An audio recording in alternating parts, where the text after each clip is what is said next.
Good morning and welcome to Banos Unified School District. We're in one of our schools this morning to take a look at how disruptive technology like this is creating disruptive innovation in our classrooms. Our teachers are doing an outstanding job of creating new, engaging ways to use this technology to prepare our students for the 21st century. Let's go take a look.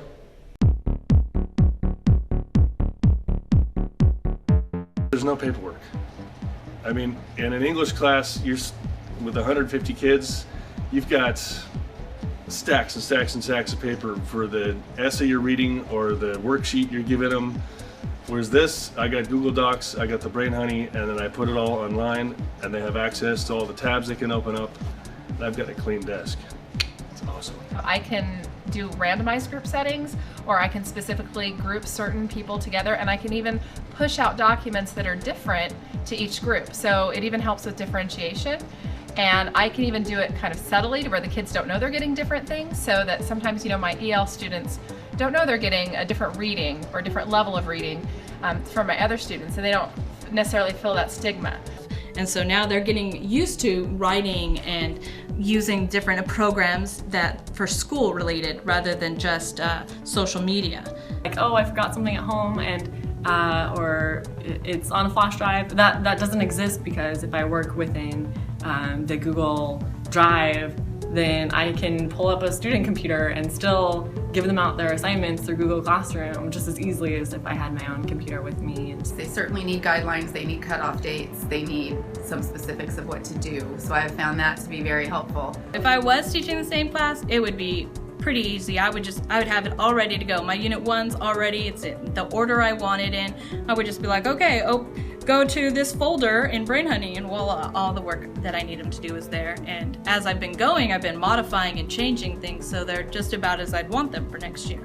So instead, in the past where I'd give an assignment, students would kind of do it and just turn it in on the due date, not expecting to get it back any reasonable amount of time because it's kind of slow with grading.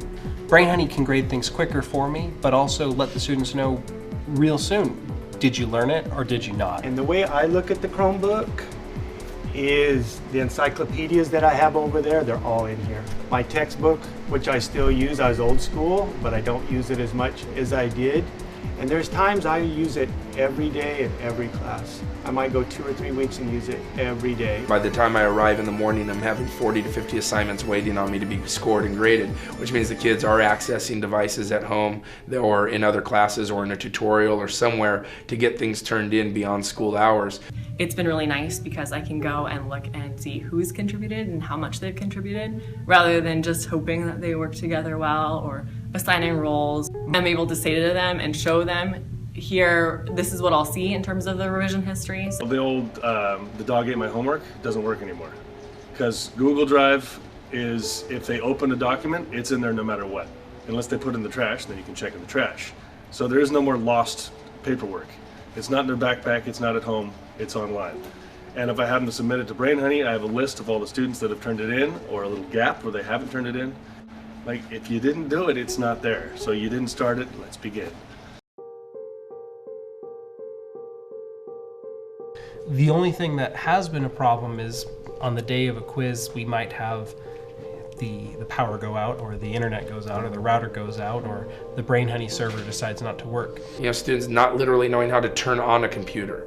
And here I came in and I'm thinking these kids are going to be so comfortable on this technology. Well, maybe if everything was turned in on Twitter or Snapchat. Some of my students weren't as enthusiastic as they had been in the past, so I started asking a few of them, especially like if they had a couple of the other teachers on campus that were using the technology, and the ones that did were getting tired of being on the computers all the time. So I kind of took that to heart, and when I came back from Christmas break, I started to come away from the technology just a little bit and mix it up a little bit more and do a bit more blended. To make it the class that I wanted to be, that uses technology and maybe replaces older mediums of communication or methods of teaching or group work with a newer method of doing it, but at the structural core of it, it's essentially the same thing. It's still my classroom, I'm still doing the same thing educationally, I'm just using new tools to convey the message.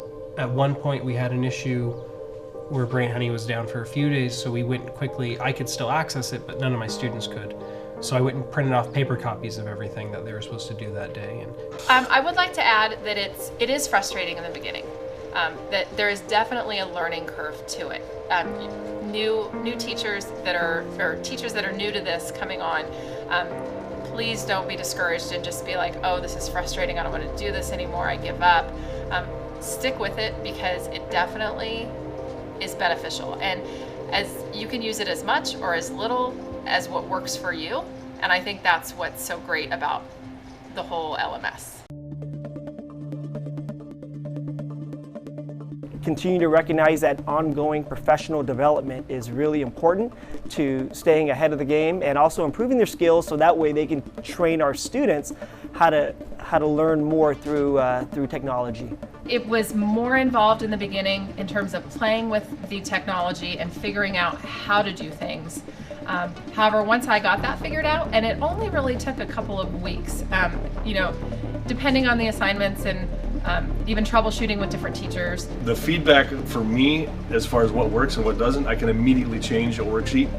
If the kids have questions about it, or if I wrote a bad question, I can immediately adjust it and have a live feedback throughout the whole day. By the end of the day, I've got a perfect worksheet. I know this year I've used Google Docs and Google Slides so much more than I ever have in the past, and getting them used to doing their assignments in that interface. It allowed them to see the work and see what they were turning in, and eliminated that whole, well, it says a 0 in parent portal, why is it a 0? Well, with this, they can look and see exactly why it's a 0. I can email them a document, show them the worksheet, instead of having a student take something home in their backpack and it ends up a big mud puddle in their backpack. I can just email them all the stuff we've been working on. It's super clean. They can see exactly what they've been doing. I can even put annotated marks to show them specific answers to what they're asking about what their son or daughter's doing. So that part's awesome. And if I struggle with it, there's always some student, or at least to this point, and I use the Chromebooks regular, that knows how to do it and shows me how to do it, and the rest of the class, and they're really proud to do that. We started our current project, which we're like, okay, we'll just do it on YouTube, no worries. Okay, that didn't work. So then we had to do something else, right? What about WeVideo? How can we learn how to use that? What is that going to be? And then that had some issues, and only through collective work were we able to overcome them. Luckily enough, we had a student figure out what we were doing wrong, not entirely. And so we worked together with him to figure out how to do it right, and now look, everyone's rolling. It's just, you have to learn with technology that just because you hit a stumbling block doesn't mean that you give up. You just have to approach it from a new angle, and this teaches kids problem-solving skills.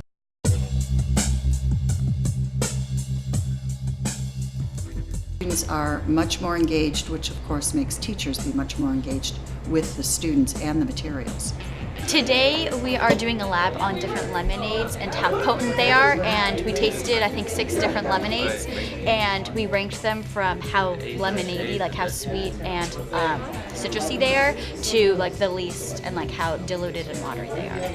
And she had a little subject, and so we clicked on that, and then we just created a post. And then for each one we just like described them. So one was very tart yet watery and not sweet at all. And then the next part, which I haven't started yet, is we're going to rank it. Important people and like what they did from the Renaissance. Like William Shakespeare did a bunch of plays and that are still going on today, like Hamlet or Macbeth. We're basically researching him and saying information on him, like of what he did and how it changed the community in his time. We're doing reaction tests to see how good our reaction time is. We drop the meter stick, and you have to catch it as far down as you can, and then you measure how many centimeters it took you to catch it. Instead of doing a standard book report, which is not very exciting, they get to do things like find media, find music to fit their books, describe it. It's a lot easier than just writing a summary, and it's a lot more challenging. It gives them more experience with technology.